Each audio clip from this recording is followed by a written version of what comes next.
Picture a world where the next gold rush doesn't happen on Earth, but in the vast, silent expanse of space. Asteroids, those ancient cosmic leftovers, are packed with platinum, gold, and rare metals worth trillions.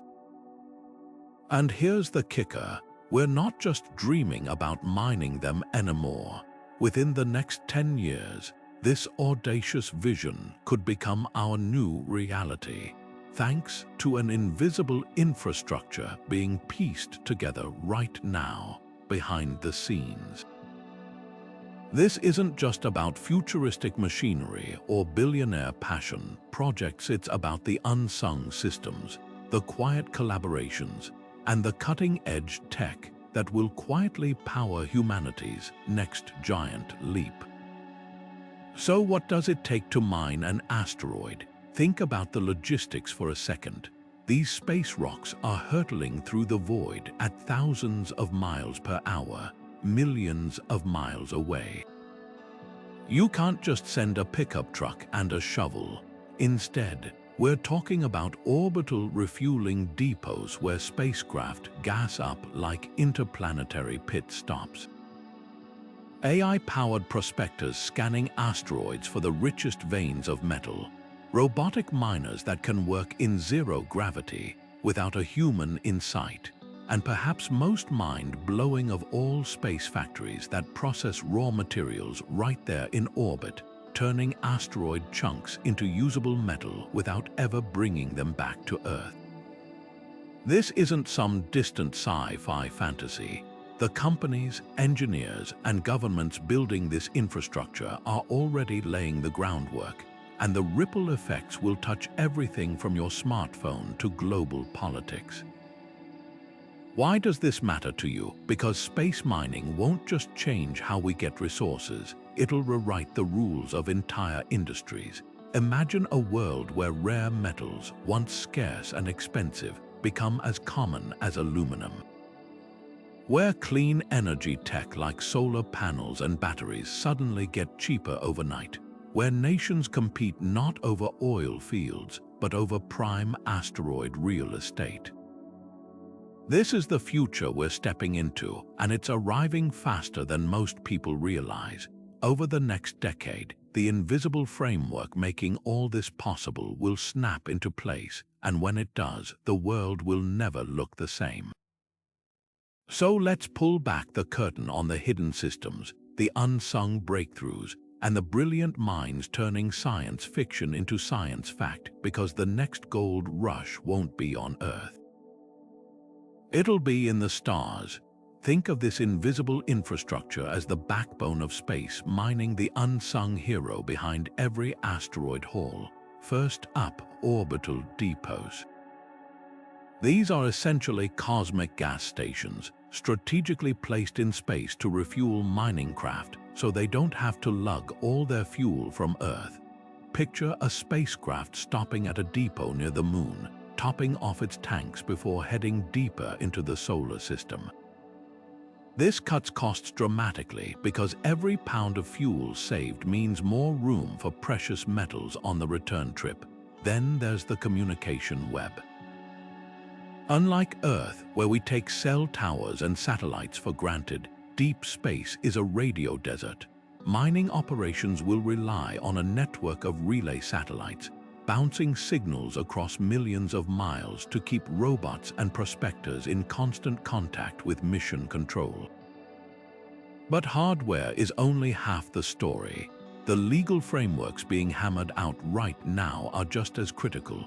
Who owns an asteroid's resources? Can a company stake a claim like the gold rush days, or will space be treated like international waters? Nations and private firms are already wrestling with these questions, drafting treaties and contracts that will shape the rules of this new frontier. And let's not forget navigation. Unlike GPS on Earth, space miners can't rely on satellites for precise location data. Instead, they'll use pulsars, distant, spinning stars that emit steady radio pulses as cosmic lighthouses to triangulate their position in the void. Then there's the most overlooked piece, debris tracking. Space is cluttered with defunct satellites and fragments moving faster than bullets. One collision could turn a billion-dollar mission into scrap. Companies are investing in advanced radar and AI systems to map these hazards in real time, creating celestial traffic jams miners must navigate. Put it all together, and you start to see why this infrastructure is so vital. It's not just about grabbing rocks, it's about building an entire ecosystem, piece by piece, to support humanity's first steps toward becoming an interplanetary species. Orbital refueling stations might sound like science fiction, but they're closer to reality than you'd think. Think about how every road trip needs gas stations along the highway. Space mining operates on the same principle, just scaled up to cosmic proportions. The biggest hurdle, fuel, is heavy, and launching it from Earth's gravity eats up most of a spacecraft's payload capacity. That's where these orbital pit stops come in. Instead of carrying all their fuel from launch, mining ships will top off at strategically placed depots, some stocked with propellant extracted from the moon's ice deposits or even water-rich asteroids. This single innovation could slash mission costs by more than half, turning what was once a prohibitively expensive journey into a routine operation. Companies like Orbit Fab are leading the charge, testing prototypes of these orbital gas stations with plans to deploy them near the moon and beyond. Their design is elegantly simple. Think massive fuel tanks paired with robotic docking ports, floating in space like a celestial rest stop. But here's the twist. These stations won't just sit idle. They'll double as hubs for in-space manufacturing, where mined metals can be refined and turned into new fuel tanks or spare parts on the spot. This creates a self-sustaining loop, where the resources extracted in space are used to support further exploration, reducing reliance on Earth entirely. The ripple effects are staggering. With refueling stations in place, spacecraft can travel lighter and farther, unlocking asteroids once considered too distant to mine. It also opens the door to reusable mining rigs. Think of them like interplanetary dump trucks that make regular runs between asteroids and processing plants without needing a full Earth return every time. And the tech isn't just for billion-dollar corporations. Smaller startups could lease fuel in orbit, democratizing access to space resources in ways we've never seen before. But the real game changer, propulsion. Traditional rockets burn fuel in short, explosive bursts, but the next generation of engines, like solar, electric, or even water-based systems, will sip fuel slowly and efficiently, making those orbital pit stops even more critical. Imagine a mining craft that can refuel, swap out robotic tools, and deploy fresh drones all without human intervention. This isn't just about convenience, it's about building an entire economy in the void, where every component works together to turn raw space rocks into the foundation of our off-world future. Breaking free from Earth's gravity has always been the biggest barrier to space mining until now. Traditional chemical rockets are like gas-guzzling trucks, burning through enormous amounts of fuel just to reach orbit, leaving little room for payload. But a new generation of propulsion systems is rewriting the rules, turning what was once a logistical nightmare into a manageable routine. Take ion drives, for example. These aren't the explosive thrusters of sci-fi movies. They're subtle, efficient engines that use electric fields to accelerate ions, creating a steady push over time. Think of it like a sailboat versus a speedboat. Chemical rockets give you a sudden burst of speed, but ion drives provide a gentle, continuous nudge that adds up over months, using a fraction of the fuel. Then there's nuclear thermal propulsion, which could be a game changer for deep space mining. Instead of burning fuel, these systems use a nuclear reactor to heat hydrogen to extreme temperatures, blasting it out the back at incredible speeds. NASA's Draco project is racing to test this tech by 2027, with the potential to cut travel time to Mars in half. For asteroid miners, that means faster trips to rich deposits and more time spent extracting value instead of coasting through the void. And let's not forget solar sails, giant, reflective sheets that catch the pressure of sunlight itself, like a kite riding the wind. While they're slower, they require zero fuel, making them perfect for low-cost scouting missions or hauling processed metals back to orbit. But here's the kicker: none of these systems work in isolation. They depend on the orbital refueling stations we talked about earlier, creating a symbiotic network that amplifies their potential. An ion-driven miner might refuel at a lunar depot, then use its efficiency to reach a distant asteroid, while a nuclear-powered hauler brings the goods back at record speed. This isn't just about faster engines, it's about designing an entire transportation web where each piece complements the others. The implications are staggering. With these propulsion systems, a single mining ship could visit multiple asteroids in one trip, like a cosmic delivery truck making its rounds. Startups are already betting on this future, designing modular craft that can swap out engines depending on the mission. And as the tech matures, the cost of reaching space will plummet, turning what's now a billionaire's playground into a bustling industrial frontier. The bottom line: the rockets of tomorrow won't just take us to space, they'll keep us there, powered by engines as revolutionary as the gold rush they're chasing. Imagine trying to find a needle in a cosmic haystack, except the haystack is millions of miles wide, and the needle is a speck of platinum floating in the void. That's the challenge asteroid miners face, and it's exactly why AI is becoming the ultimate prospector of the stars. Forget pickaxes and lucky guesses. Modern space mining relies on algorithms that can sift through mountains of cosmic data in seconds, pinpointing the most valuable asteroids with eerie precision. Companies like TransAstra are already deploying satellites armed with spectral analysis tech, scanning space rocks for the telltale chemical signatures of platinum, gold, and rare earth metals. Think of it like a metal detector, but instead of beeping over buried soda cans, it's analyzing light reflections from asteroids millions of miles away to find the motherlodes. But the real magic happens when machine learning takes over. These systems don't just identify valuable targets, they learn from every scan, constantly refining their ability to spot the most lucrative deposits.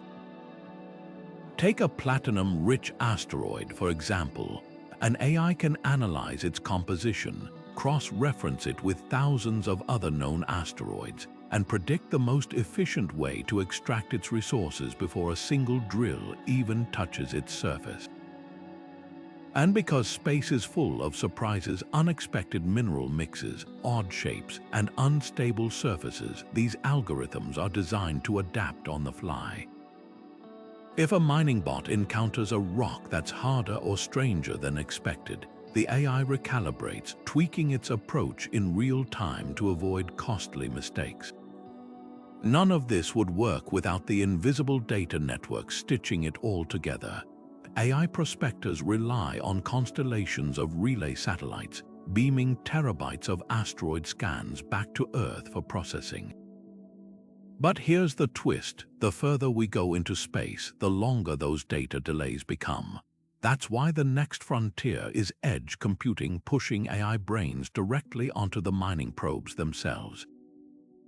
Instead of waiting minutes or hours for Earth-bound servers to analyze a scan, the spacecraft's onboard AI can make split-second decisions, like rerouting around a hazardous crater or adjusting a drill's pressure to avoid cracking a precious vein. This isn't just about efficiency, it's about survival. Space is merciless, and a single misjudgment could doom a billion-dollar mission. AI doesn't get tired, doesn't overlook details, and doesn't panic when things go wrong. And as these systems improve, they'll unlock asteroids we'd never dare target with human guesswork. Picture a future where fleets of AI scouts fan out across the solar system, tagging prime real estate like digital claim stakes, while robotic miners follow their blueprints to the letter. The gold rush of the 21st century won't be led by grizzled prospectors, it'll be powered by code, data, and machines that see the universe in ways we never could. Right now, trillions of miles from Earth, a silent revolution in communication is unfolding, one that makes your home Wi-Fi look like tin cans connected by string. When a mining robot drills into an asteroid, it can't just face time mission control. Signals take minutes or even hours to crawl across the solar system, and a dropped connection could mean losing a billion-dollar machine to the void. That's when NAS, a delay-tolerant networking, steps in, acting like a cosmic post office for the digital age. Instead of demanding instant replies, this system stores data packets whenever a signal drops, patiently holding onto them until the next satellite or relay station comes into range. Picture a chain of celestial mailboxes, each one holding critical instructions or mineral scans until the next link in the network is ready to carry them forward. But here's where it gets even smarter. Private companies are now weaving their own threads into this interplanetary web. SpaceX's Starlink, originally designed for Earth's internet coverage, is expanding its reach toward the moon, laying the groundwork for lunar way stations that could relay data to and from the asteroid belt. Meanwhile, startups like Aquarian Space are developing dedicated deep space broadband, with plans to deploy high-speed satellites that could one day stream 4K video from Mars. These aren't just luxuries, they're the lifelines that will keep autonomous miners from drifting into oblivion. The real magic lies in redundancy. Unlike Earth, where a single cell tower outage might kill your Zoom call, space networks are being built with multiple overlapping pathways. If a solar flare knocks out one relay, the system automatically reroutes data through another, like a cosmic game of telephone where the message always finds a way through. And as AI evolves, these networks will grow even more resilient, predicting communication blackouts before they happen and pre-scheduling data bursts during optimal alignment windows. But bandwidth is the ultimate bottleneck. Transmitting high-resolution scans of asteroid compositions or real-time drill telemetry chews through data capacity fast.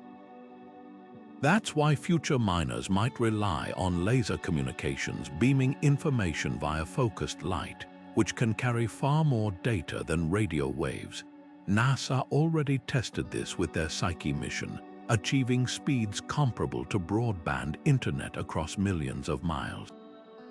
Imagine a constellation of laser-linked satellites forming a high-speed backbone across the inner solar system, turning what was once a laggy, unreliable trickle into a fire hose of real-time data. Without this invisible nervous system, space mining would collapse.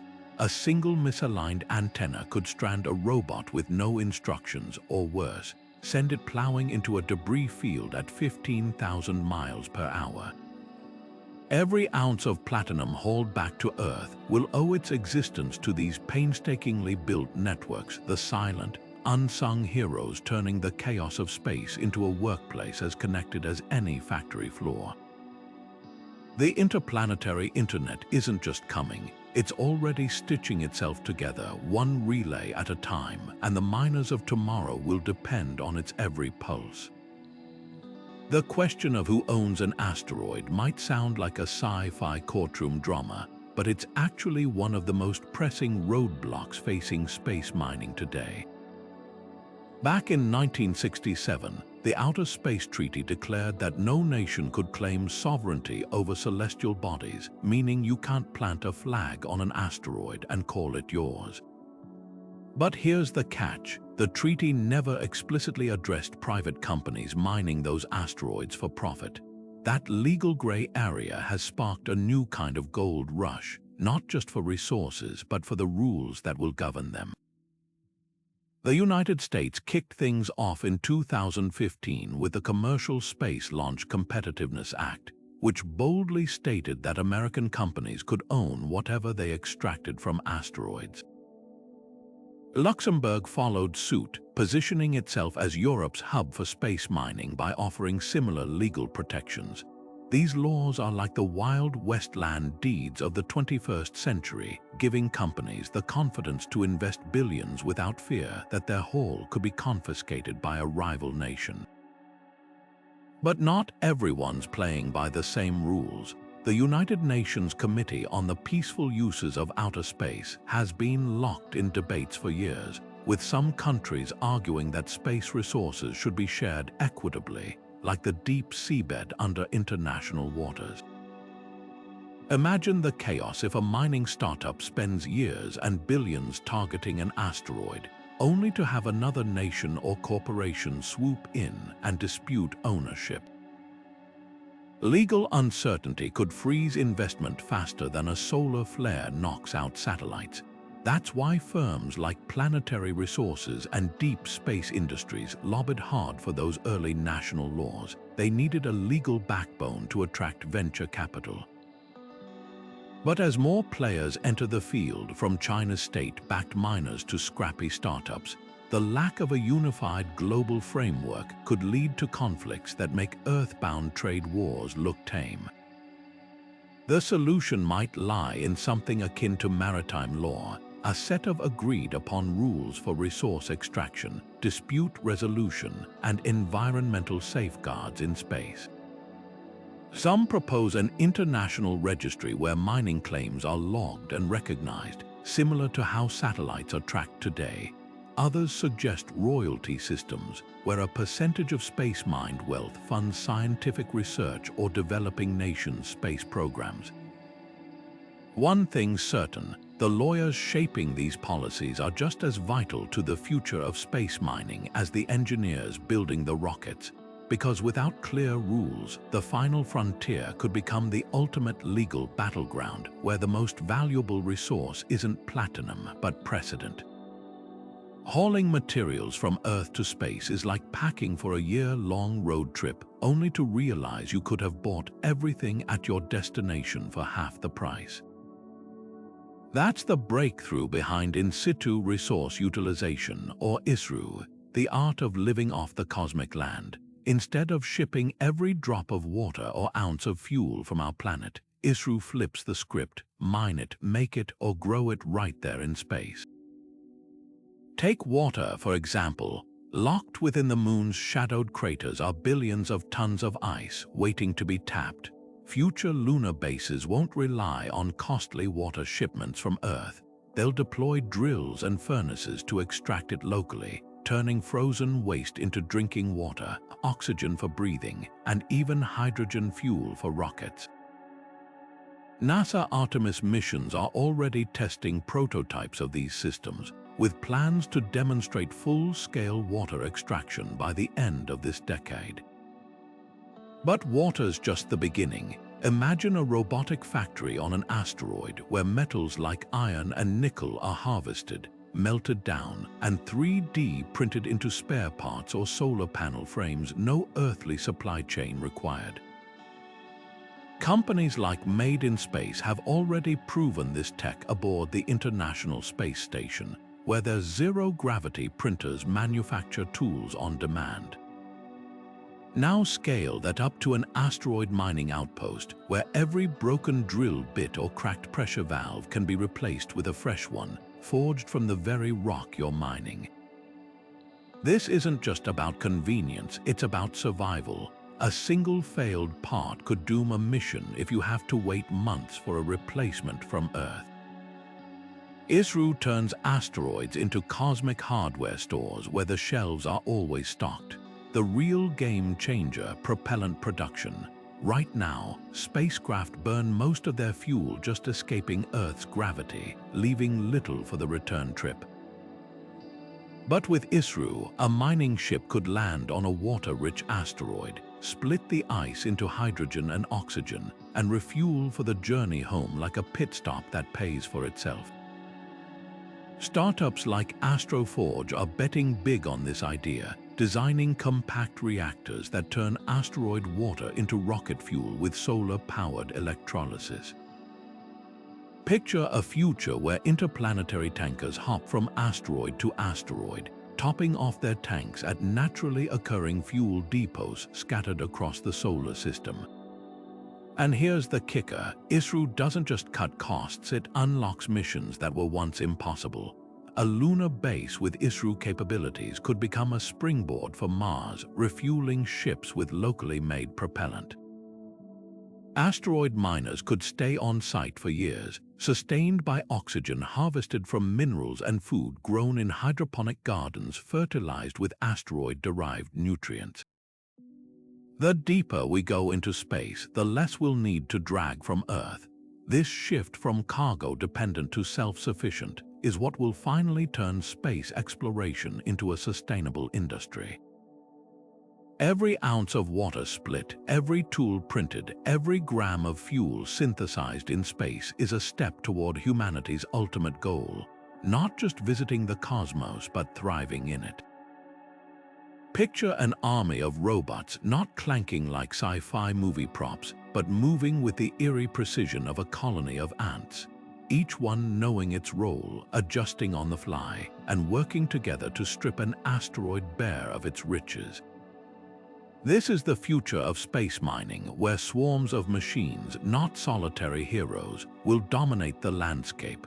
A single robot might struggle with the sheer unpredictability of an asteroid's surface, uneven terrain, unexpected mineral hardness, or even sudden shifts in gravity. But a swarm, it thrives on chaos. Companies like Off-World are already designing these cooperative fleets, where dozens or even hundreds of bots divide the labor like a well-oiled assembly line. Some bots scout for the richest veins, others drill and extract, while a third group hauls materials to processing stations. If one unit malfunctions or gets crushed by a shifting boulder, the rest instantly redistribute the workload, ensuring the mission never skips a beat. The secret sauce here isn't just the robots themselves, it's the invisible network that keeps them in sync. Think of it like a high-stakes ballet, where every dancer must know their steps and adapt to changes in real time. These swarms rely on mesh communication systems, chattering constantly to share data about mineral concentrations, structural hazards, or even energy levels. A drill bot might ping the group when it hits a platinum hotspot, prompting transport bots to reroute and prioritize that location. Meanwhile, overhead satellites or nearby relay stations ensure no bot ever loses connection, creating a seamless flow of information across the entire operation. What's truly revolutionary is how these systems learn. Unlike pre-programmed factory robots, space mining swarms use collective AI algorithms that let the group evolve its strategies over time. Early missions might follow rigid protocols, but as the bots encounter real-world challenges, they refine their approaches. Maybe they discover that certain asteroid types crumble under vibration, so they adjust drilling pressure on the fly. Or they learn to cluster in formations that shield each other from solar radiation during long excavations. This adaptability turns a swarm from just a group of machines into something resembling a living organism, where the whole becomes far smarter than the sum of its parts. But coordination at this scale demands more than just smart software. The physical infrastructure supporting these swarms is just as critical. Orbital depots act like home bases where bots can recharge, swap out worn drill bits, or offload their haul before heading back to the asteroid's surface. Solar-powered charging stations might dot the landscape, letting robots top up their batteries without returning to a central hub. And then there's the issue of navigation without GPS. Swarms use everything from laser rangefinders to shared 3D maps updated in real time, ensuring no two bots accidentally collide while maneuvering in zero gravity. The beauty of this approach is scalability. A small swarm might tackle a near-Earth asteroid, while a larger fleet could conquer a metal-rich monster in the asteroid belt. And because the system is decentralized, adding more robots doesn't create a logistical nightmare, it just makes the swarm stronger. Future missions might even see swarms split into specialized teams, with some bots dedicated to prospecting new asteroids while others focus on mining known deposits. This isn't just about brute force efficiency. Swarm mining could be gentler on the solar system's fragile environments. Instead of strip mining an entire asteroid, bots could selectively harvest only the richest veins, leaving the rest intact for future missions or scientific study. They could even perform on-site repairs to their own equipment, reducing the need for wasteful replacements. In a way, these robotic collectives represent the perfect marriage of ambition and sustainability, proof that humanity's next industrial revolution might not just be in space, but smarter than the ones that came before it. Transporting heavy machinery from Earth to space is like trying to ship an entire factory overseas one piece at a time, at astronomical cost. That's why the next frontier of space mining isn't just about extraction, it's about manufacturing, using the very materials we harvest to build everything from tools to habitats without relying on Earth's supply chains. Enter 3D printing in zero gravity, where the rules of fabrication are rewritten for the cosmos. Traditional manufacturing depends on gravity to hold materials in place, but in space, printers can create structures from any angle, layer by layer, like spiders weaving webs in midair. Companies like Relativity Space are pioneering this approach, developing printers that can transform asteroid metals into everything from spare parts to entire spacecraft frames, all while floating in the void. The European Union's Project Replicator gave us a glimpse of this future aboard the International Space Station. Astronauts tested printers that crafted wrenches, brackets, and even surgical tools from raw materials, proving that on-demand manufacturing isn't just possible in space, it's practical. Imagine a mining outpost where a broken drill bit doesn't mean waiting 6 months for a replacement. Instead, a printer whirs to life, melting down scrap metal or freshly mined ore to fabricate a new one in hours. This isn't just convenience, it's a survival strategy. The farther humans venture from Earth, the less feasible it becomes to rely on shipments from home. But the real magic happens when these printers scale up. Picture a robotic factory on an asteroid's surface, where conveyor belts are replaced by floating assemblers. Raw metal dust harvested by mining bots is fed into printers that construct solar panel arrays, radiation shields, or even entire fuel tanks, all without a single human hand guiding the process. The implications are staggering. Instead of launching prefabricated structures from Earth, we could send compact printers and let them build everything on site, like packing a seed instead of hauling a full-grown tree.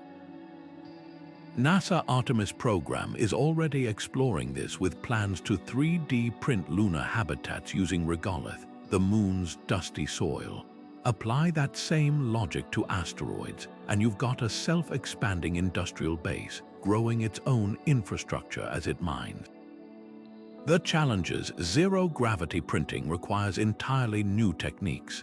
On Earth, molten metal naturally pools and cools, but in space, it forms floating blobs that must be carefully manipulated with magnetic fields or lasers.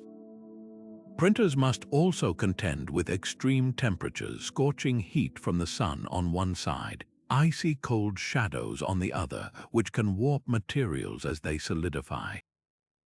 Yet early experiments show promise. One technique, called selective laser sintering, uses precise beams to fuse metal particles into solid shapes, layer by layer, without the need for gravity.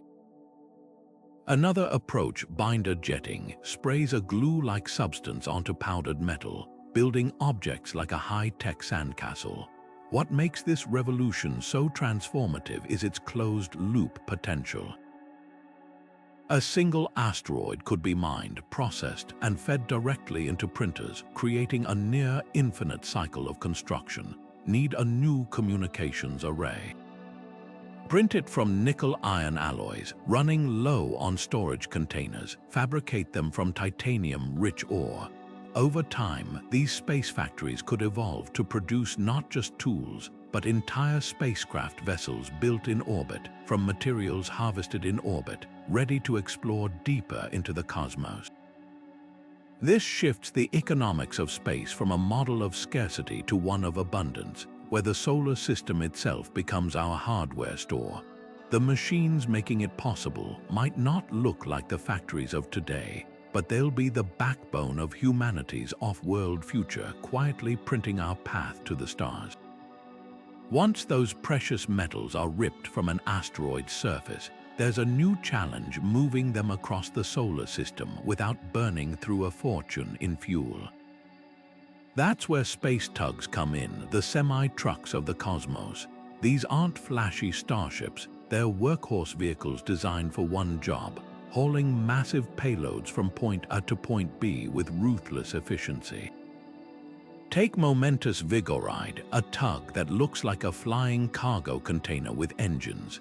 It's built to latch onto a shipment of platinum-rich asteroid ore, fire up its thrusters, and push that load to an orbital factory or a depot near Earth. No fancy crew cabins, no frills, just pure muscle in zero gravity.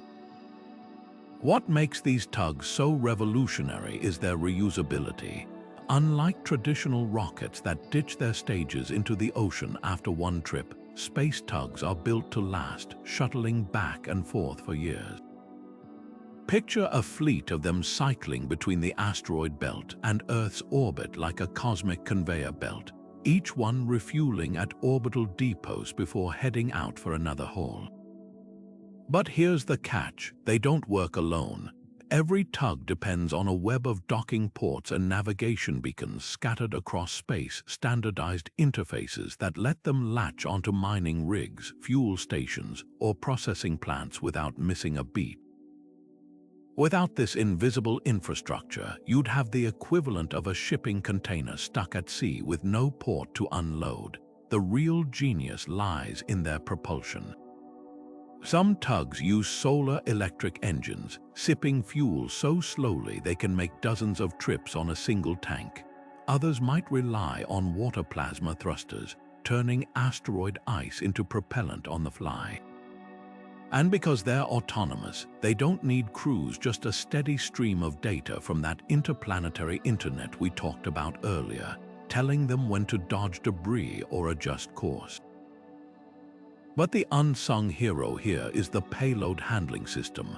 Imagine trying to lasso a spinning, irregularly shaped chunk of asteroid metal in zero gravity. Tugs solve this with robotic arms and magnetic grapples, gently securing loads without sending them tumbling into the void. Some designs even incorporate inflatable cargo bags, giant, flexible containers that can mold around odd-shaped holes, like cosmic bubble wrap protecting a priceless shipment. The economics are just as groundbreaking. By slashing transport costs, tugs turn asteroid mining from a speculative venture into a profitable industry.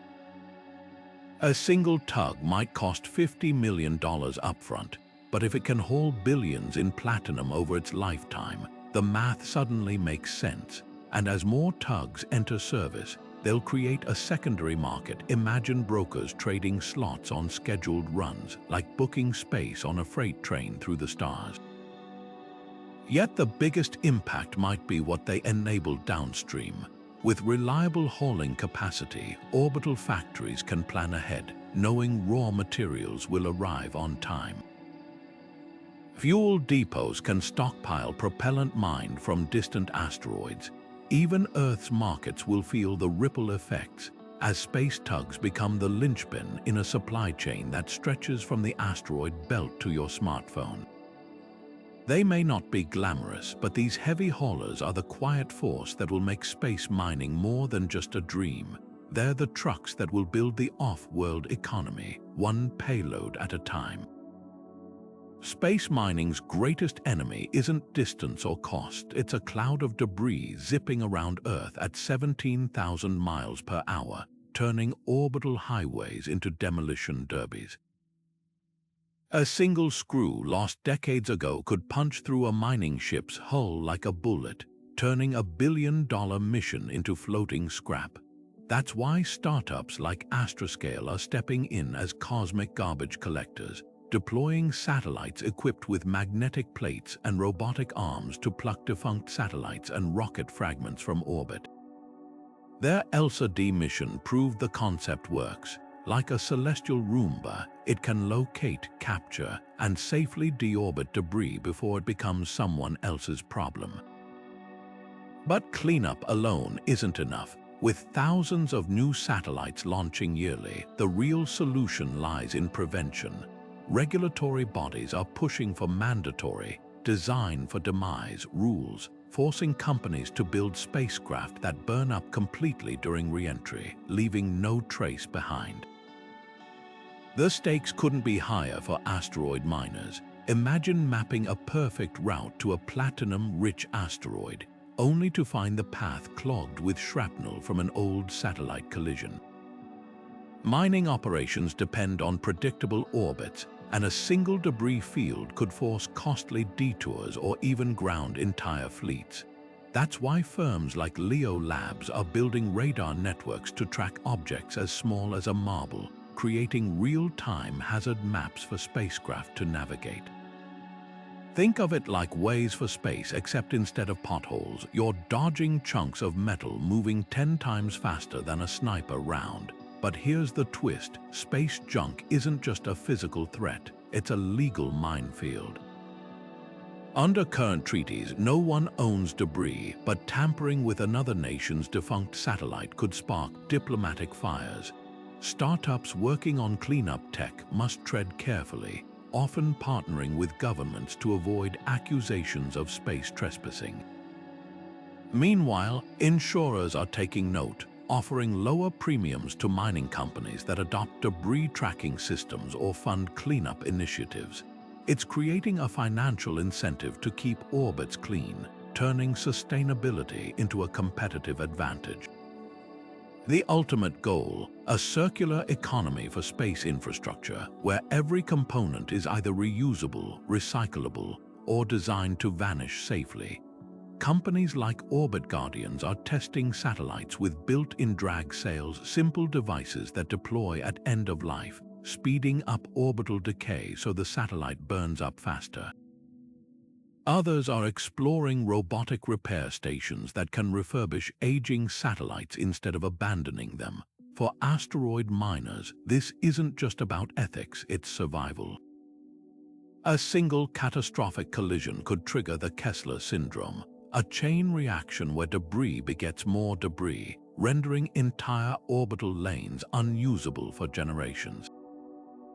The lesson is clear: the next gold rush won't just be about grabbing resources, it'll be about stewardship. The companies that thrive will be those who treat space not as a dumping ground, but as a shared workshop, where every screw, every bolt, and every discarded tool is accounted for. Because in the end, the difference between a thriving space economy and a celestial junkyard comes down to one question: will we learn from Earth's mistakes or repeat them among the stars? Out where the sun's light is little more than a faint glow, solar panels, the workhorses of Earth's clean energy revolution start to falter. Beyond Mars, sunlight is so weak that a panel the size of a tennis court might barely power a single laptop. That's a deal-breaker for asteroid miners, who need relentless industrial-scale energy to melt ice, crush rock, and refine metals in the void. But NASA Kilopower project offers a solution: compact nuclear reactors no bigger than a trash can, pumping out 10 kilowatts of electricity for a decade straight, enough to run a small mining outpost or keep a fleet of robots humming through the long lunar night. These aren't the sprawling, concrete-clad plants of Earth. Kilopower's reactors use uranium-235 cores paired with Stirling engines, where heat from fission drives pistons to generate power with eerie silence. Tests in Nevada's deserts proved they can fire up autonomously, throttle output on demand, and even shut down safely if something goes wrong. For miners setting up shop in permanently shadowed craters where sunlight never reaches, these reactors could be the difference between a thriving operation and a frozen graveyard of dormant machines. But nuclear fission isn't the only contender. Over in Washington state, Hellion Energy is racing to crack the code of fusion, the same process that powers stars using a bizarre, twisted reactor called a field-reversed configuration. Unlike traditional tokamaks, which struggle to sustain reactions, Hellion's design slingshots plasma at insane speeds, colliding it in bursts that release net energy. Their goal, a fusion generator small enough to fit in a shipping container, yet powerful enough to fuel an entire mining colony. Early prototypes already hit 100 million degrees Celsius, and if they succeed, miners could tap into a near-limitless energy source without radioactive waste or fuel shortages. Imagine a future where fusion-powered smelters orbit asteroids, turning raw ore into finished metal with zero emissions, no smokestacks, just the quiet glow of artificial stars crafted by human hands.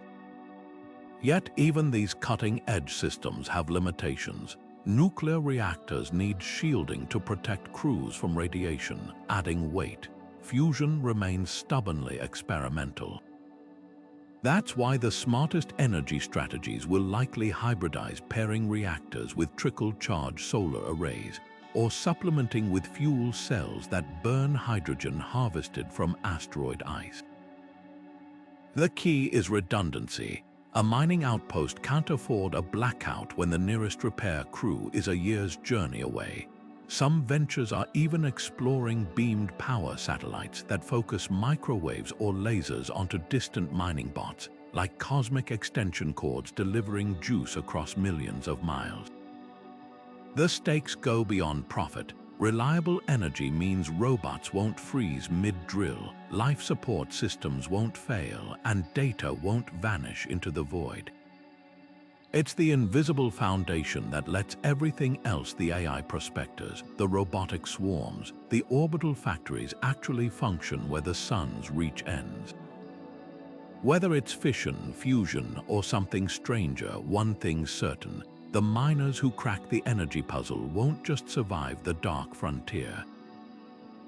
They'll own it. The trillion-dollar promise of asteroid mining isn't just attracting dreamers, it's luring some of the sharpest financial minds on the planet.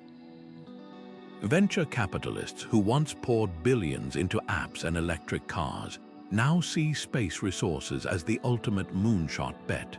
Firms like Bessemer Venture Partners and Lux Capital are placing early wagers on mining startups, drawn by the same logic that fueled Silicon Valley: astronomical risks, but even more astronomical rewards. But here's the twist: this isn't just tech money. Sovereign wealth funds from oil-rich nations like Saudi Arabia and the UAE are quietly diversifying their portfolios, hedging against the day when space metals might undercut terrestrial mining empires. Even cryptocurrency has crashed the party, with projects like Asteroid Mining Coin offering tokenized stakes in future space halls, blurring the line between speculative crypto and hard assets. Yet the real innovation lies in how Wall Street is adapting. Traditional mining loans won't cut it when your collateral is a chunk of platinum orbiting beyond Mars. That's why financial engineers are crafting entirely new instruments, space resource futures, where traders bet on the price of metals still locked in asteroids, or revenue-sharing bonds backed by projected ore yields. The Luxembourg Space Agency even launched a legal framework allowing companies to use space resources as loan collateral, effectively turning asteroids into cosmic ATMs. It's a high-stakes game. One mining startup, Astroforge, secured a $20 million series by promising investors a slice of a platinum-rich asteroid they haven't even reached yet. Skeptics call it vaporware, but true believers point to history. The Dutch East India Company raised modern capitalism's first megafortunes on similarly audacious promises of distant spice riches. The math, though, is brutally simple. To justify the billions needed for orbital depots, robotic swarms, and interplanetary tugs, space mining must outperform Earth's dirtiest, cheapest mines. That's where scale becomes everything. A single metallic asteroid like Psyche holds enough iron and nickel to glut global markets for centuries, but flooding Earth with space metals would crater prices, killing the golden goose. Savvy players are eyeing a smarter play in space manufacturing. Why ship raw platinum home when you can sell it to orbital factories building satellites or Mars habitats? This shifts the economics from bulk commodities to premium, location-dependent pricing, like selling ice in the desert, but the desert is space and the ice is titanium. The wild card: government subsidies. Just as railroads transformed America with land grants, NASA and ESA are offering contracts to buy space mine propellant or construction materials for lunar bases. These guaranteed customers to risk private investments, creating a bridge until the market matures. China's playing the long game too, with state-backed miners like Origin Space positioning themselves as the OPEC of asteroid metals. The lesson is clear. The new space race isn't just rockets and robots, it's spreadsheets and sovereign wealth, where the right financial alchemy could turn cosmic rocks into the foundation of the first trillion-dollar space corporation. But for all the hype, the clock is ticking. Investors burned by crypto crashes and SPAC busts are wary of pie-in-the-sky promises. The first company to land even a kilogram of asteroid platinum on Earth, or better yet, prove they can manufacture with it in orbit, will trigger a gold rush that makes the dot-com boom look tame. Until then, the smart money is betting on the picks and shovels, the refueling stations, the AI prospectors, the legal frameworks, the invisible infrastructure that turns science fiction into a quarterly earnings report. Because in the end, the real treasure isn't the metals, it's the system that makes them reachable. History has a way of repeating itself unless we choose to break the cycle. Earth's mining scars run deep, from deforestation to toxic runoff poisoning rivers. Now, as we turn our gaze to the stars, we face a haunting question. Will space become the next frontier of exploitation, or can we rewrite the playbook entirely? This isn't just about technology, it's about conscience. The very infrastructure enabling asteroid mining, orbital depots, robotic swarms, in-situ refineries, is being designed with sustainability baked in, not as an afterthought. Take the concept of zero-waste extraction. On Earth, mining often leaves behind tailings ponds and stripped landscapes. But in space, startups like Trans-Astronautica are pioneering methods to use every fragment of an asteroid. Metals become spacecraft parts, leftover rock transforms into radiation shielding, and even dust is repurposed as raw material for 3D printers. It's a closed-loop system where waste is just a resource waiting for its next job. Yet the ethical dilemmas run deeper than efficiency.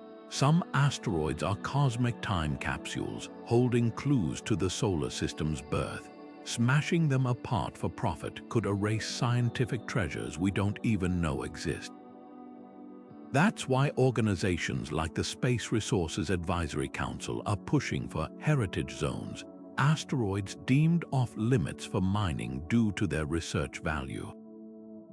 Imagine a future where robotic prospectors scan space rocks not just for platinum content, but for isotopic signatures that reveal the origins of water on Earth. The most valuable asteroid might not be the one stuffed with gold, but the one that tells us how life began. Balancing these priorities requires something Earth's industries rarely mastered: collaboration. Mining companies, astronomers, and policymakers are now at the same table, drafting protocols that protect science while enabling commerce. The Outer Space Treaty's vague language is being refined with add-ons like the Artemis Accords, which encourage due regard for historically significant sites.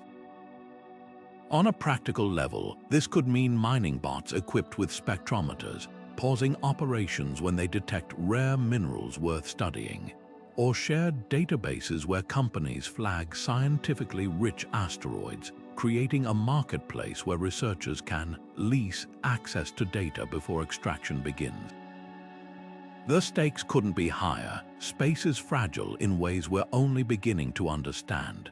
A single misguided drill could scatter priceless micrometeorites into the void, or worse, trigger a chain reaction of debris that endangers future missions.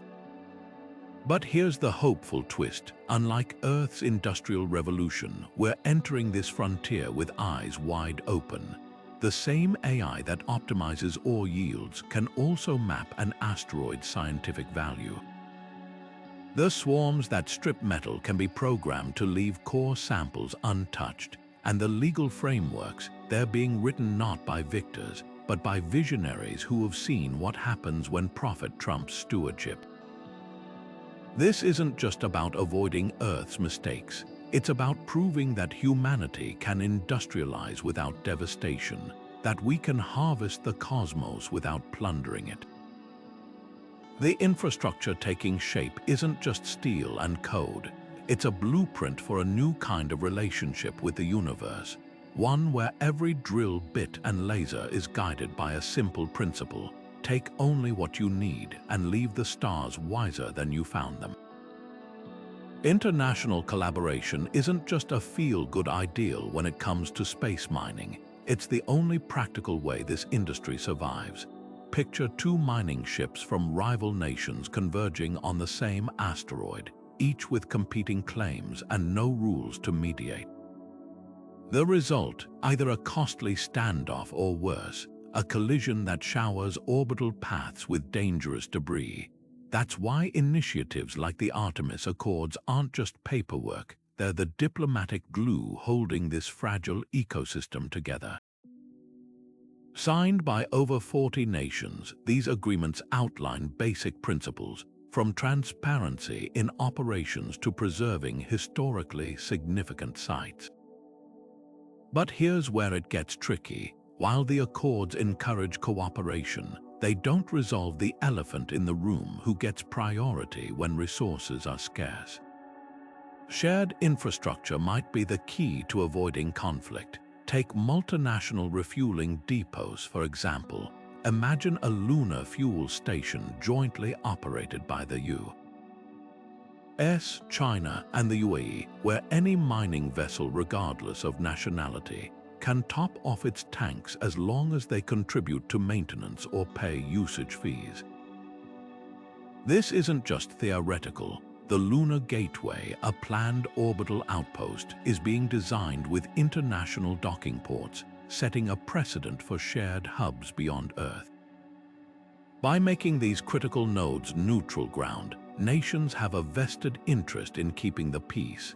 Sabotage a rival's ship, and you risk losing access to the very infrastructure your own missions depend on. Yet tensions lurk beneath the surface. Developing nations worry that spacefaring powers will carve up the cosmos before they even get a seat at the table. Meanwhile, private companies chafe at regulations that could slow their profit margins. The solution might lie in a model borrowed from Antarctica's research stations, where territorial claims are set aside for shared scientific goals. Asteroid mining could adopt a similar framework, with extraction quotas tied to investments in global space science or Earth's sustainable development. The stakes go beyond fairness. Without cooperation, the solar system risks becoming a patchwork of competing zones, where duplicated infrastructure drives up costs for everyone. Why build 3 separate refueling stations near the same asteroid when one shared facility could serve all? The economics are undeniable, but the politics. That's where the real mining happens, digging through layers of distrust to strike the motherlode of collaboration. The alternative isn't just inefficiency. It's a future where the greatest resource we squander isn't platinum, but potential. NASA Commercial Lunar Payload Services Program isn't just about putting science experiments on the moon. It's rewriting the rulebook for how humanity explores space. By funding private companies to build lunar landers instead of designing them in-house, NASA essentially created a cosmic Uber pool where everyone chips in for the ride. Take Intuitive Machines' Odysseus lander, which touched down near the moon's south pole in 2024. While NASA provided critical navigation tech and a few scientific instruments, the bulk of the spacecraft, from its engines to its corporate logo, was privately developed.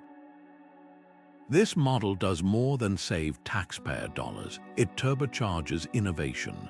When companies compete for contracts, they're incentivized to build faster, cheaper, and more creatively than any government bureaucracy could.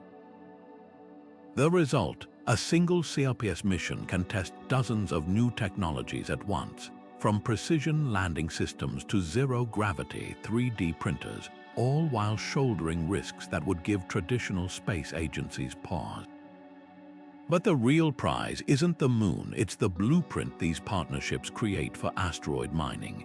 Imagine a future where NASA or ISRU contracts SpaceX or Astroforge to deliver prospecting robots to a platinum-rich asteroid, splitting costs and rewards like venture capitalists backing a startup. Governments bring funding and decades of deep space expertise. Private firms contribute nimble engineering and appetite for risk. The CLPS program's contracts already hint at this shift, with clauses encouraging companies to monetize leftover payload capacity, letting them hitch rides for commercial lunar mining equipment alongside NASA experiments. It's a short leap from there to asteroid missions where a single spacecraft carries both scientific probes and corporate-owned drills, each feeding data back to their respective stakeholders. The genius of this approach lies in risk distribution. Space is hard. About half of all first-time lunar landers fail. Under old models, every crash would be a multi-billion-dollar national embarrassment. Now, a private company stumbles, learns, and iterates while NASA, a core science goals hitch rides on multiple vendors' ships. When one fails, others pick up the slack. This portfolio approach is why CLPS has already funded 3 different companies to attempt near-identical moon landings in 2024 alone, a stark contrast to the Apollo era's all-or-nothing bets. Yet challenges loom. Balancing corporate secrecy with scientific transparency gets messy when a company's proprietary drill tech uncovers water ice that planetary scientists desperately want to study. Legal frameworks are still catching up too. If a private lander accidentally contaminates an asteroid with Earth microbes, who's liable? The answer might lie in hybrid models like ISRU's proposed Infinity missions, where governments lease standardized mining platforms to private operators but retain oversight of environmental protocols. What's undeniable is the acceleration. Before CLPS, the last U.S. moon landing was in 1972. Now we're seeing multiple attempts per year, each cheaper than the last. Apply that momentum to asteroid mining, and the timeline for profitability shrinks from decades to years. The next gold rush won't be won by lone pioneers or monolithic agencies.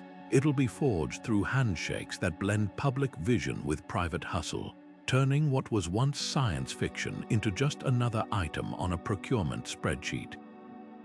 The miners of tomorrow won't wear hard hats or swing pickaxes. They'll write algorithms and pilot swarms of robots from control rooms hundreds of thousands of miles away. This shift is already reshaping education, with universities like Colorado School of Mines launching programs in astrogeology and space resources engineering. These aren't just rebranded geology degrees. Students dissect meteorites to understand asteroid composition, design AI for autonomous drilling in zero gravity, and even take courses in space law to navigate the legal frontier of off-world mining. It's a curriculum that reads like sci-fi. One day you're learning mineralogy, the next you're coding a neural network to distinguish platinum veins from cosmic clutter. But classroom theory only goes so far. That's where virtual reality steps in, transforming training from abstract to visceral. Companies like Off-World have built hyper-realistic VR simulators where operators practice guiding robotic miners across treacherous asteroid terrain. One wrong joystick flick could send a billion-dollar bot tumbling into the void, so these simulations replicate every variable, from gravitational quirks to signal delays caused by vast distances. Trainees feel the tension of real missions, troubleshooting malfunctions with Earth-based teams, while their virtual robots inch closer to a motherlode of rare Earth metals. The goal, a muscle memory for scenarios where a 5-second lag could mean catastrophe. Yet technical skills are just half the battle. Future miners must also master the art of remote collaboration. Picture a team in Houston analyzing real-time spectral data from an asteroid, while engineers in Berlin adjust drill pressure via satellite relay, and a legal team in Singapore ensures compliance with orbital mining treaties, all synchronized across time zones.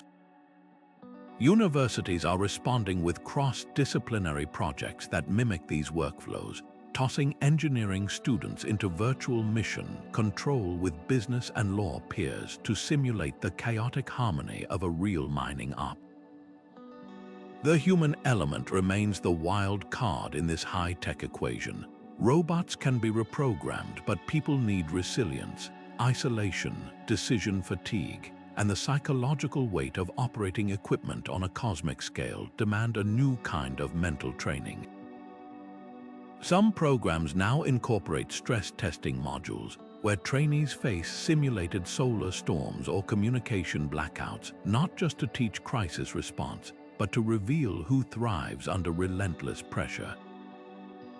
After all, the best code in the world won't help if the human behind the screen cracks when an asteroid's rotation throws off the entire operation.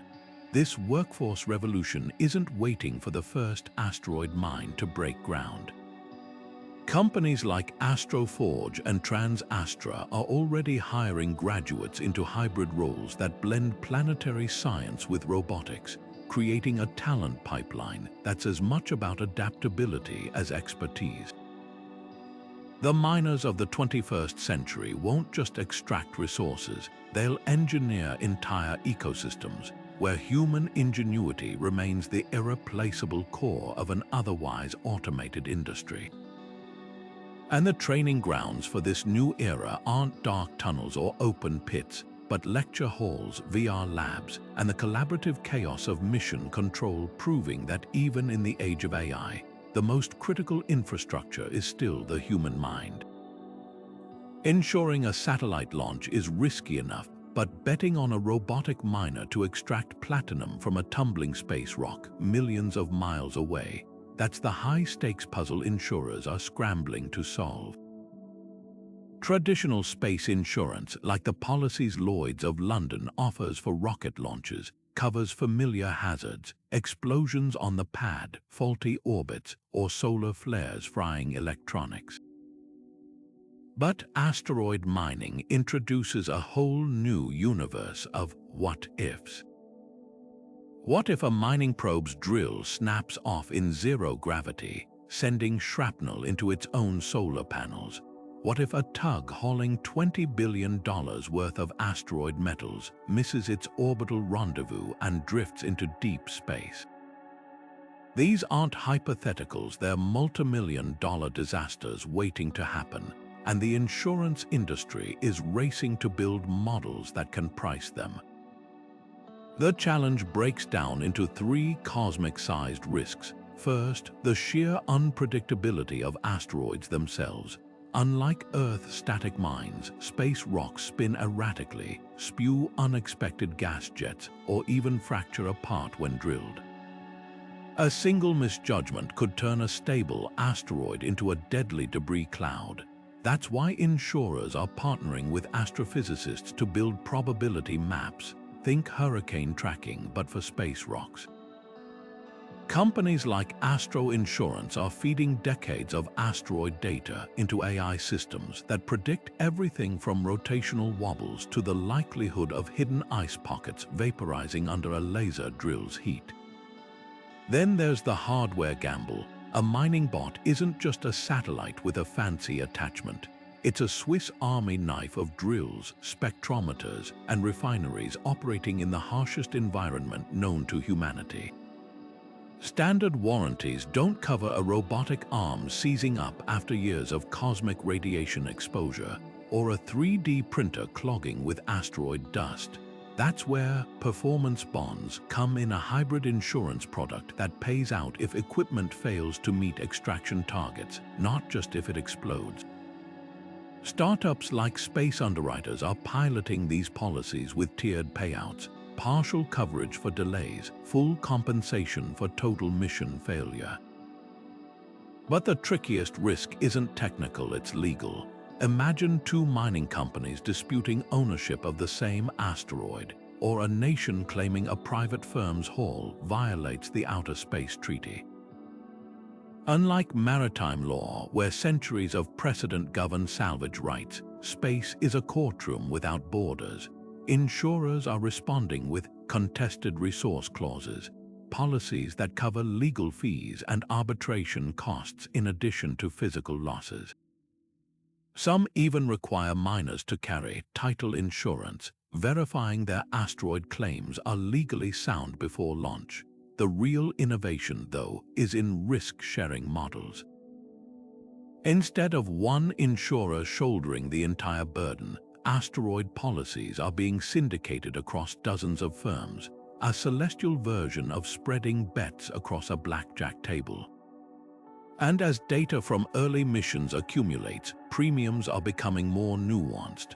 A miner targeting a well-mapped near-Earth asteroid might pay 5% of mission costs for coverage, while a high-risk dive into the asteroid belt could hit 20%. For investors, these policies aren't just safety nets, they're enablers. No bank will finance a $500 million mining rig without insurance backing it. And as the industry matures, we could see even wilder financial instruments, catastrophe bonds tied to asteroid collisions, or derivatives betting on the future price of space-mined iridium. The bottom line, the companies extracting treasure from the stars won't just need engineers and astronauts. They'll need actuaries who can calculate the odds of cosmic chaos and underwriters bold enough to bet against it.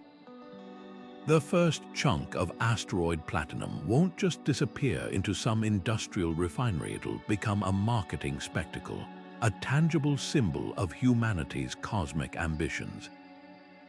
Imagine limited edition Rolexes with dials stamped, made with genuine asteroid gold, or Cartier offering engagement rings forged from metals older than Earth itself. Luxury brands are already salivating over the storytelling potential, where provenance isn't just about conflict-free mines but literal extraterrestrial origins. But this isn't just about bling. The real game changer lies in industries starving for rare earth metals. Your smartphone, electric vehicle batteries, and advanced medical imaging all depend on elements like neodymium and dysprosium, currently dug from environmentally devastating mines in China and the Congo. Asteroid mining could flip that script, offering purer, more abundant supplies without the geopolitical baggage or ecological scars. Yet the path from space rock to store shelf isn't straightforward. Traditional metal markets operate on bulk commodities. Think tankers of crude oil or freighters full of iron ore.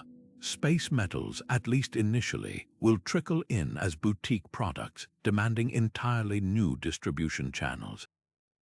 Startups like Astroforge aren't just building miners, they're crafting supply chains where a single kilogram of asteroid platinum might be fractionally sold to 100 different buyers, from aerospace firms needing heat-resistant alloys to biomedical companies crafting next-generation implants. This requires radical transparency, with blockchain-like ledgers tracking every gram from extraction to final product, assuring buyers their titanium hip replacement really did come from a metallic asteroid orbiting between Mars and Jupiter. The wildcard pricing. Early shipments will command stratospheric premiums after all. The first moon rocks fetched millions per gram in the 1970s. But as volumes increase, the economics get murky. Flood the market with space-derived iridium, and terrestrial mines could collapse, triggering trade wars. That's why smart players are eyeing premium tiers, where space metals are marketed like organic produce or fair trade coffee, not just as materials but as ethical choices. A Tesla battery stamped sourced from clean space metals could justify a 20% price hike among eco-conscious buyers, even if the chemistry is identical to Earth-mined alternatives. Meanwhile, industries we haven't even imagined will emerge. Think about space-based manufacturing. Why ship platinum back to Earth if you can sell it to orbital factories building satellites or Mars habitats? Companies like SpaceX could become their own best customers, using asteroid-derived aluminum to 3D print rocket parts in zero gravity. It's the ultimate closed-loop: miners, manufacturers, and consumers all operating in the same off-world ecosystem, where the very concept of imported goods takes on interstellar meaning. The lesson is clear: the winners of the space mining boom won't just be those who extract the most metal, but those who reinvent how it's valued, sold, and stored. From Madison Avenue ad campaigns to commodity exchanges tracking asteroid futures, this isn't just geology, it's alchemy, turning cosmic rubble into cultural cachet. And somewhere in that chain, a consumer will hold a product forged in the void, unaware of the invisible infrastructure that made it possible, only that somehow the future feels lighter in their hands. In the high-stakes race for asteroid riches, the biggest threat might not be solar flares or rogue debris, but human competition itself. Imagine a scenario where a corporate mining drone, weeks into extracting platinum from a prime asteroid, suddenly goes dark. The culprit, a rival company's probe, disguised as a scientific satellite, sabotaging its competitor's hardware with a well-placed electromagnetic pulse. This isn't paranoia, it's a looming reality as nations and corporations jostle for control of the same celestial real estate. Unlike Earth, where property lines are policed by courts and border patrols, space lacks a sheriff. The Outer Space Treaty bans weapons of mass destruction in orbit, but it says nothing about corporate espionage or covert interference. And with trillions on the line, the incentive to play dirty is alarmingly real. Enter the U.S. Space Force, originally created to safeguard satellites, but now eyeing a far broader role: cosmic peacekeeper. Their proposed Orbital Sentry program would deploy unarmed monitoring satellites to track mining operations, acting as traffic cops in the asteroid belt. These sentries wouldn't carry weapons instead. They'd use high-resolution sensors and AI to document suspicious activity, creating an immutable ledger of who did what and when. Think of it as a celestial black box, ensuring accountability when a mining bot mysteriously malfunctions or a rival's navigation signals get jammed. But here's the rub: even benign surveillance blurs the line between protection and militarization. China and Russia already view Space Force with suspicion, and the deployment of sentries near commercial asteroids could spark accusations of espionage disguised as security. The dilemma cuts deeper. Without some form of oversight, the solar system risks becoming a corporate Wild West where disputes escalate into covert sabotage. Yet heavy-handed enforcement could stifle innovation, turning every mining probe into a de facto government asset.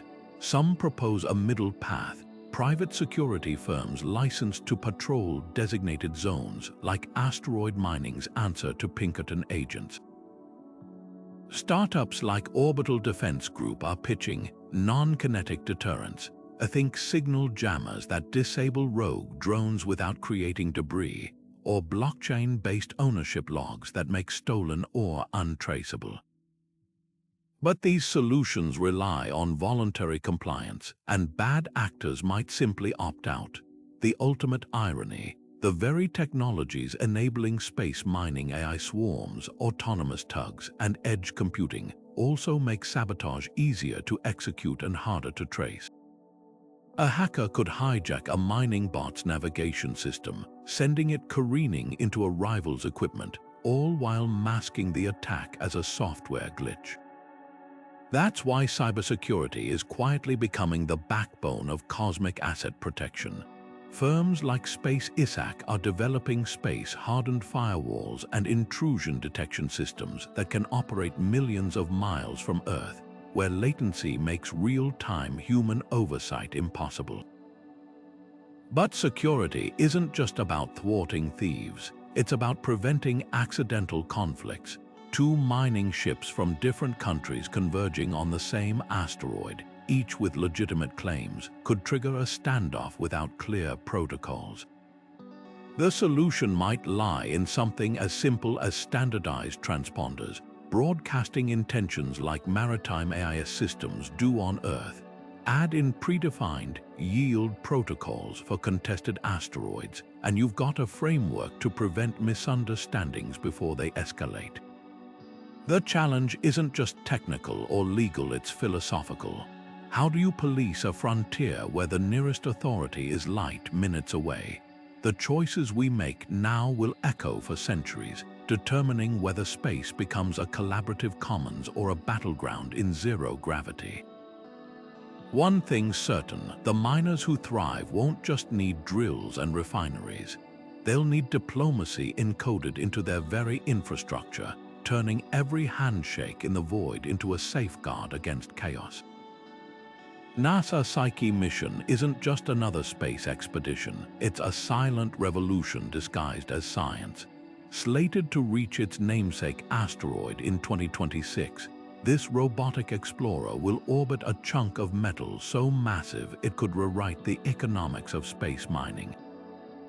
Unlike most asteroids, which are rubble piles or ice balls, Psyche appears to be the exposed core of a failed planet, a floating nugget of iron, nickel, and platinum stretching over 100 miles wide.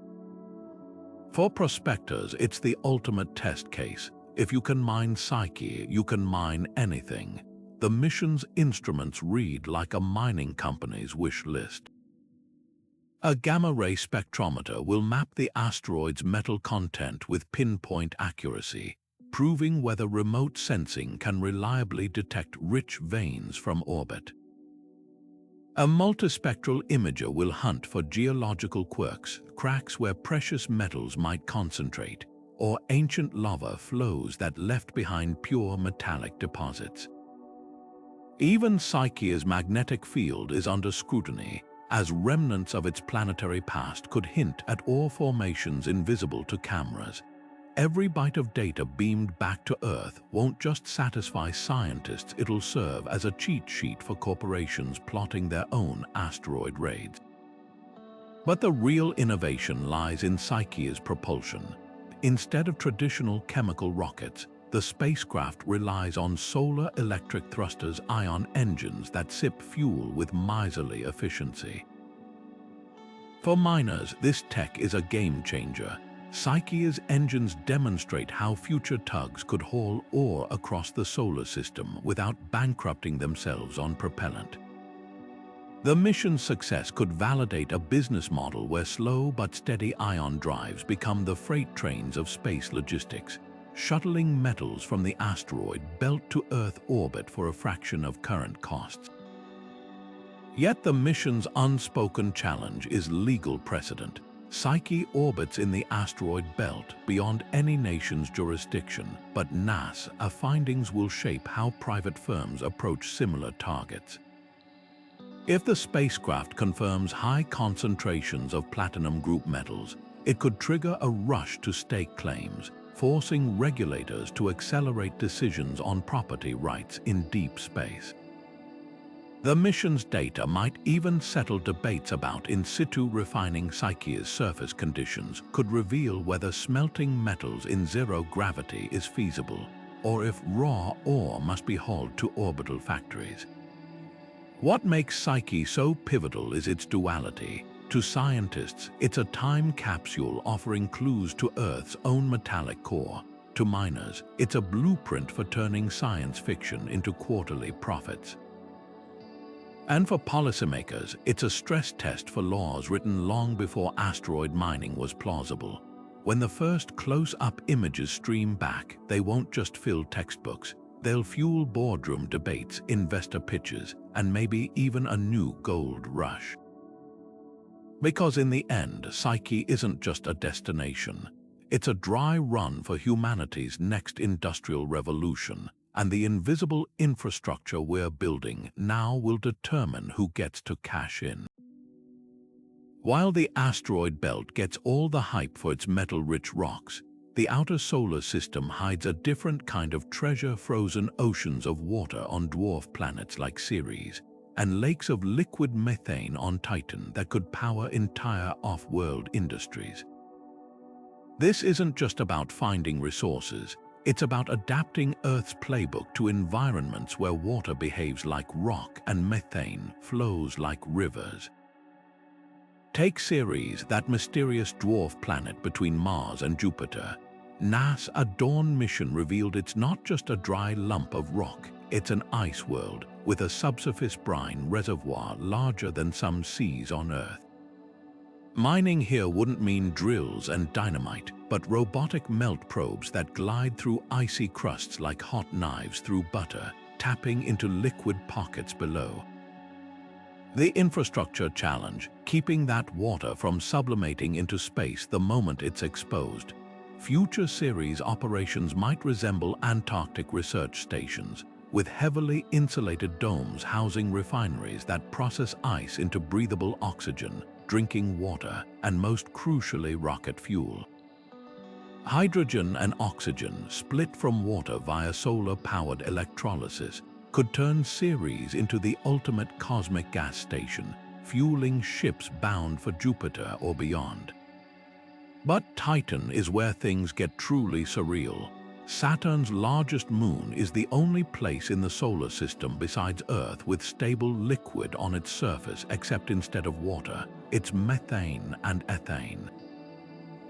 Imagine a mining rig that doesn't need to dig, but rather skims these hydrocarbon lakes like a boat, filtering liquid methane to be compressed into fuel.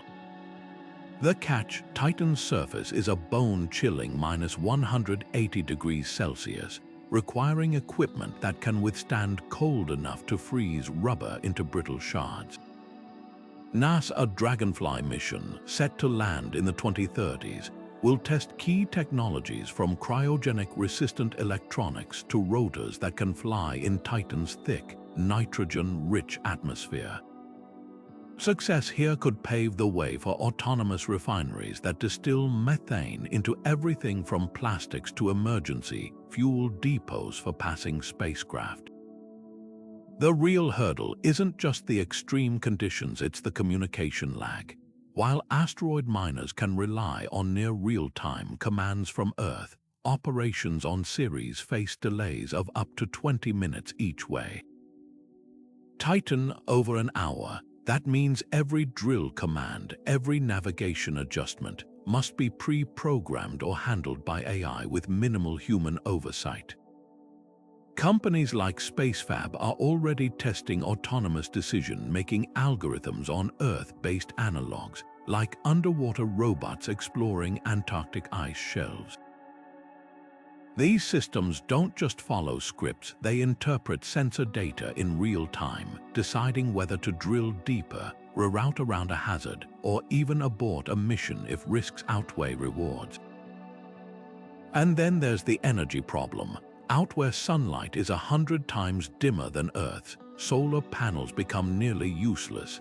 Ceres might get by with massive mirror arrays concentrating weak sunlight, but Titan's perpetual haze demands nuclear solutions. NASA kilopower reactors, small enough to fit in a shipping container, could be the answer, providing steady heat and electricity where solar fails. Some concepts even propose tapping Titan's own methane as fuel, burning it in enclosed generators despite the Moon's oxygen-free atmosphere. What makes these distant frontiers so compelling isn't just their resources, it's how they force us to rethink infrastructure from the ground up. A single methane-powered refinery on Titan could supply fuel for generations of exploration, while Ceres ice might one day hydrate entire space colonies. The tech we invent to conquer these worlds won't just enable mining, it'll redefine how humanity lives beyond Earth, turning the outer solar system from a frozen wasteland into the next chapter of our industrial evolution. Jupiter's icy moon Europa might look like a frozen wasteland, but beneath its cracked surface lies an ocean holding twice as much water as all of Earth's seas combined, and dissolved in that water could be the key to powering civilizations beyond our planet.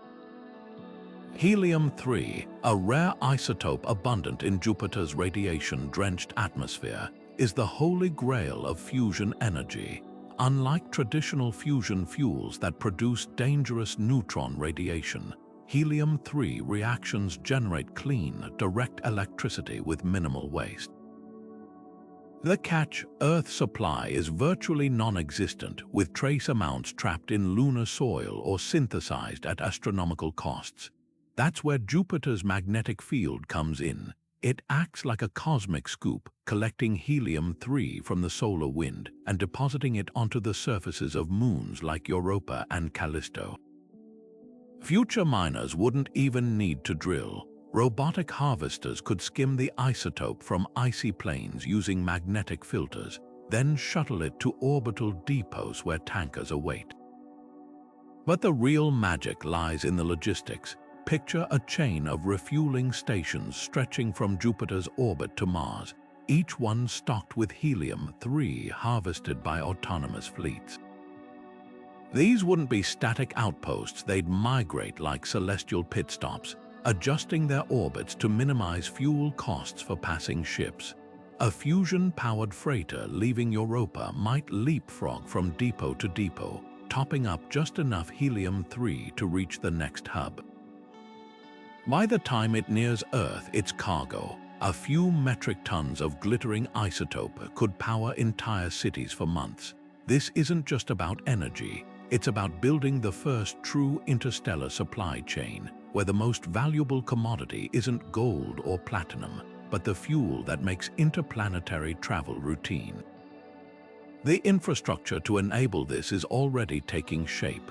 NASA Europa Clipper mission, launching in 2024, will map the Moon's surface chemistry in unprecedented detail, identifying helium-3 hotspots for future miners. Private ventures are betting big. Two companies like Helion Energy are designing fusion reactors specifically optimized for helium-3, while startups like Atomo Space test orbital transfer vehicles that could evolve into the tankers of tomorrow. The missing piece: a legal framework. Unlike asteroid mining, where national laws offer some clarity, harvesting resources from Jupiter's domain falls into a gray zone. The Outer Space Treaty prohibits territorial claims, but says nothing about extracting atmospheric particles from a gas giant's magnetic field. Until nations agree on rules, helium-3 harvesting risks becoming the next cosmic turf war. What makes this vision so transformative is its ripple effect. Cheap, abundant helium-3 wouldn't just power fusion reactors, it'd slash the cost of deep space travel. Suddenly, missions to Saturn's moons or the Kuiper Belt become financially viable, unlocking new frontiers for exploration and industry. And the tech developed to mine Jupiter's winds could have unexpected spin-offs, like magnetic shielding to protect crews from radiation or compact fusion drives for interstellar probes. This is the paradox of space infrastructure. The systems we build to extract resources end up enabling everything else. The helium-3 trade routes of the future won't just fuel reactors, they'll fuel humanity's expansion into the cosmos, proving once again that the greatest treasures aren't what we find, but what we build to reach them. Radiation isn't just a background hazard in space. It's a silent saboteur that could derail the entire asteroid mining industry before it lifts off.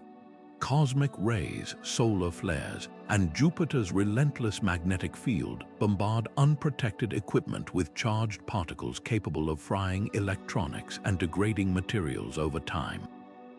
A mining bot might land on a platinum-rich asteroid fully functional, only to have its circuits slowly cooked by radiation until it becomes a billion-dollar paperweight.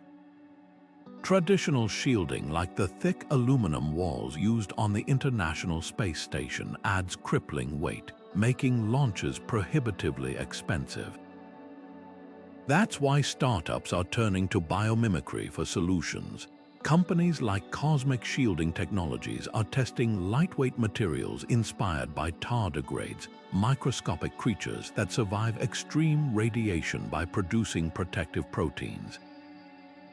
Their synthetic counterpart, a gel-like coating laced with radiation-absorbing nanoparticles that could shield delicate electronics without weighing down spacecraft. Meanwhile, NASA's Advanced Exploration Systems Division is experimenting with magnetic deflectors, mini-force fields that redirect charged particles away from critical systems, like an invisible umbrella in a proton downpour. But radiation is just one piece of the puzzle. The ethical minefield surrounding AI-driven mining operations could prove even trickier to navigate. Consider an autonomous prospector faced with a choice: harvest a platinum vein that would yield maximum profit, or preserve a scientifically pristine area that might hold clues to the solar system's origins. Unlike human operators who can weigh moral trade-offs, today's AI lacks true ethical reasoning. It follows programmed priorities, which might prioritize shareholder returns over cosmic heritage. The European Space Agency's AI Ethics Advisory Board is already drafting protocols for ethical constraint algorithms, requiring mining AIs to identify and avoid sites of potential astrobiological significance. These protocols could evolve into something akin to Asimov's robotic laws for space industry, hardwiring protections for scientific value alongside profit motives. Then there's the workforce dilemma. Asteroid mining promises to eliminate dangerous jobs by replacing human miners with robots, but what happens to Earth's mining communities when celestial metals undercut terrestrial operations? The Democratic Republic of Congo, where 60% of the world's cobalt currently comes from, could see its economy collapse if asteroid-sourced metals flood the market. Forward-thinking corporations are exploring just transition partnerships, using space mining revenues to retrain terrestrial miners for high-tech roles in robotics or ore processing. It's a delicate balancing act: accelerate the space industry without leaving Earth resource-dependent economies stranded. Perhaps the most underestimated challenge is time itself. Signal delays between Earth and the asteroid belt can stretch to over half-an-hour round trip, an eternity when a mining drill hits an unexpected pocket of high-pressure gas. While edge computing allows some autonomy, truly remote operations require AI that can improvise solutions to problems no engineer anticipated. Researchers at MIT's Space Resources Initiative are tackling this by exposing AI to millions of simulated mining disasters, from robotic limbs snagged in metallic tendrils to unexpected chemical reactions when water ice meets freshly exposed asteroid minerals. The goal are neural networks capable of spacecraft-level troubleshooting without human input, turning potential mission killers into minor hiccups. The path forward isn't about solving these challenges sequentially, but addressing them as interconnected systems. Better radiation shielding enables longer missions, which demands more sophisticated AI, which requires clearer ethical frameworks, a domino effect where progress in one field unlocks hurdles in another. What's striking isn't the enormity of these obstacles, but how many teams worldwide are already building solutions piece by piece. The mining boom won't wait for perfect conditions. It'll emerge from the messy, brilliant process of engineers, ethicists, and economists wrestling with problems no one could have imagined a generation ago. And that's exactly what makes this moment so extraordinary.